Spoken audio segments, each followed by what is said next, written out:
Hey guys, welcome back to the channel. This is साइड एंडल vlogs and आज का जो वीडियो होगा ओएसएमएफ पेशेंट्स के ऊपर होगा जिनको बहुत सीवियर बर्निंग सेंसेशन होती है और जो लोग रेगुलर स्टेरॉयड ऑइंटमेंट्स इंजेक्शंस ये सब यूज करते हैं एंड जो लोग का बार बार अल्सर मुंह में होता है। तो आज इस टॉपिक पे वीडियो बनेगा। तो सबसे पहले बर्निंग सेंसेशन क्यों होती है ओएसएमएफ में? बिकॉज ओएसएमएफ है chronic mucocutaneous disease which is characterized by thinning of the superficial epithelium and juxtaepithelial inflammatory reaction। इसका मतलब ये है कि आपकी जो ओरल कैविटी की म्यूकोसा है वो थिन हो जाती है और अंदर में उसके जो स्किन के नीचे वाले लेयर में भी इन्फ्लेमेशन हो जाती है, इसलिए आपको बर्निंग सेंसेशन होता है। ठीक है, अभी बर्निंग सेंसेशन को तो कम करना पड़ेगा और हम लोग बहुत परेशान रहते हैं। अब बर्निंग सेंसेशन होती है तो इसलिए हम लोग खा नहीं पाते हैं, ठीक से खा नहीं पाते, तो उसकी वजह से हमारे बॉडी में फोलिक एसिड, आयरन ये सब कम हो जाता है, तो एनीमिया हो जाता है। एनीमिया मतलब जो हीमोग्लोबिन लेवल्स है हमारे बॉडी में, जो कि मेन में 14 होना चाहिए और वुमेन में अराउंड 12 होना चाहिए, वो कम हो जाता है। अगर वो कम होगा तो फिर बर्निंग सेंसेशन उसकी वजह से भी होता है।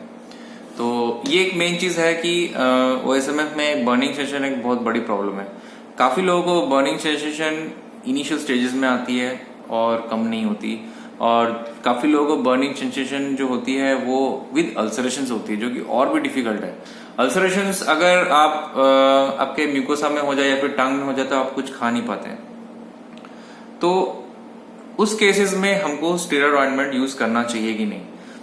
मैंने काफी बार देखा है अपने क्लिनिकल प्रैक्टिस में कि लोग अंधाधुन यूज करते हैं केनाकॉट ऑइंटमेंट, टेस ऑइंटमेंट, टर्बोकॉट, ये नहीं जानते हैं कि उसके अंदर एक स्टेरॉयडल सब्सटेंस रहता है, जैसे कि क्लोबेटासोल प्रोपियोनेट हो गया या फिर बेक्लोमिथाजोन प्रोपियोनेट हो गया, डेक्सामिथाजोन हो गया, ये सब होता है steroid ointment. So these are basically they subside the inflammatory reaction, लेकिन द रूट कॉज को वो ठीक नहीं करते हैं, राइट।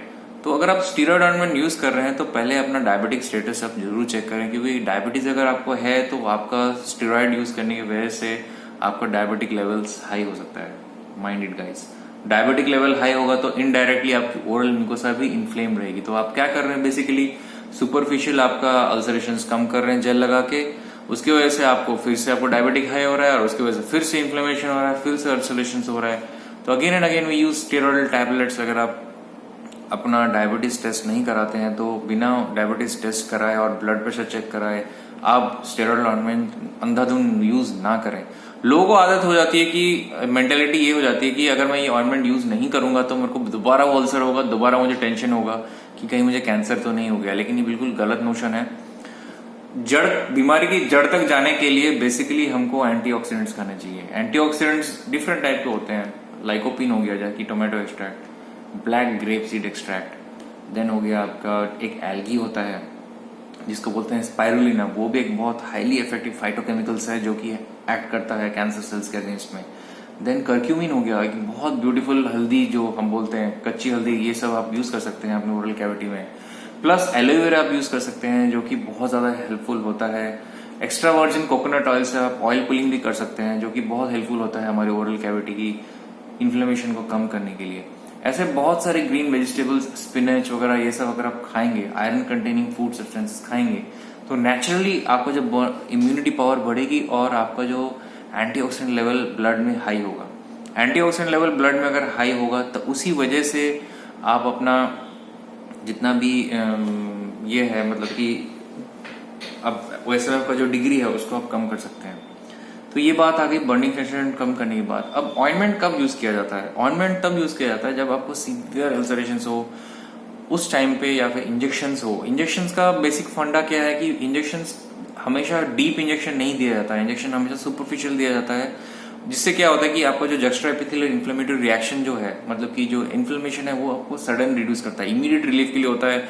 जिन पेशेंट्स में बिल्कुल माउथ ओपनिंग नहीं होती या फिर जिन पेशेंट्स में बहुत सीवियर एक्सट्रीम बर्निंग सेंसेशन होती है, तो उन्हीं केसेस में इंजेक्शन दिया जाता है। ऐसा नहीं कि आप हर केस में ओएसएमएफ में इंजेक्शन दिया जाए। इंजेक्शंस में क्या हेल्पफुल होता है, आपको एक्सरसाइज करने में थोड़ा सा इजी होगा, क्योंकि उसमें फाइबर को वो थोड़ा सा ब्रेक करते हैं ओएसएमएफ। अगर आप हाइनिडेज का इंजेक्शन दें, हाइएज बोल के एक आता है injection, plus steroid ointment use mix करके दें, तब वो क्या करता है, जो हाइएज होता है it's basically made from a venom. तो हाइनिडेज जो होता है, हाइनिडेज वो आपको कनेक्टिव टिश्यू को ब्रेक करता है, मतलब कि जो अंदर में जो फाइबर्स हो गए उसको ब्रेक करता है और आप उसके बाद एक्सरसाइज करते हैं तभी मुंह खुलता है। आप सिर्फ इंजेक्शन लगाएंगे और एक्सपेक्ट करेंगे कि मुंह मुरा खुल जाएगा, वो पॉसिबल नहीं है। तो रही बात ये बर्निंग सेंसेशन और ये ऑइंटमेंट जो है, एक बार डॉक्टर जब प्रिस्क्राइब करता है तो इसका मतलब ये नहीं कि आप उसको रेगुलर यूज करें 2-3 महीने तक। आप 1 महीना यूज करने के बाद दोबारा रिविजिट करें डॉक्टर के पास और बोलिए कि सर आप मुझे को कितने दिन तक ये ऑइंटमेंट और लगाना है। सिम्टम्स देख के सब मेडिसिन दिया जाता है। ऐसा नहीं कि आप उसको रेगुलर, मैंने काफी पेशेंट्स को देखा जो 1-1 साल तक कंटिन्यू केनाकॉट और टर्बोकॉट ये सब यूज कर रहे हैं, टेस्ट यूज कर रहे हैं।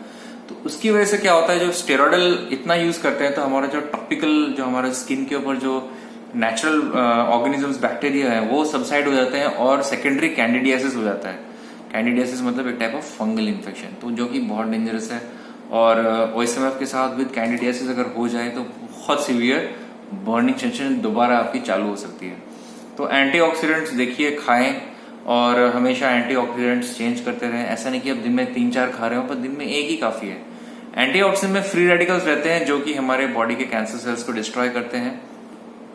They act against the free radicals और उसमें जो स्लोली इफेक्ट आता है, इमीडिएटली आपको पता नहीं चलेगा कि उसमें बर्निंग कम हो रही है, लेकिन आप धीरे धीरे जब आप 30-40 डेज या फिर 2-3 मंथ तक खाएंगे तभी उसका इफेक्ट नजर आता है।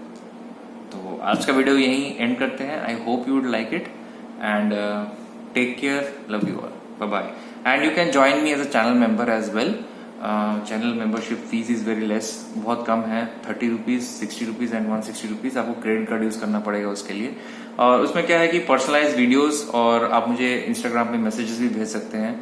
इंस्टाग्राम से काफी मैंने कंसल्टेशंस भी करता हूँ। तो sai_dental मेरा इंस्टाग्राम आईडी है। कोई आप पेशेंट अगर आपको डाउट है तो आप मुझे फोटोज वगैरह भेज सकते हैं उसमें। इंस्टाग्राम आईडी से क्या फायदा होता है कि वो डिलीट नहीं होते हैं मैसेज, और मैं उसको जब भी रिव्यू करता हूँ तो बहुत मैसेज आते हैं, तो जल्दी रिप्लाई मैं नहीं कर पाता, थोड़ा टाइम लगता है। तो टेक केयर और सब्सक्राइब करिए इस चैनल को अगर आपको अच्छा लगे। Love you all, take care, bye bye.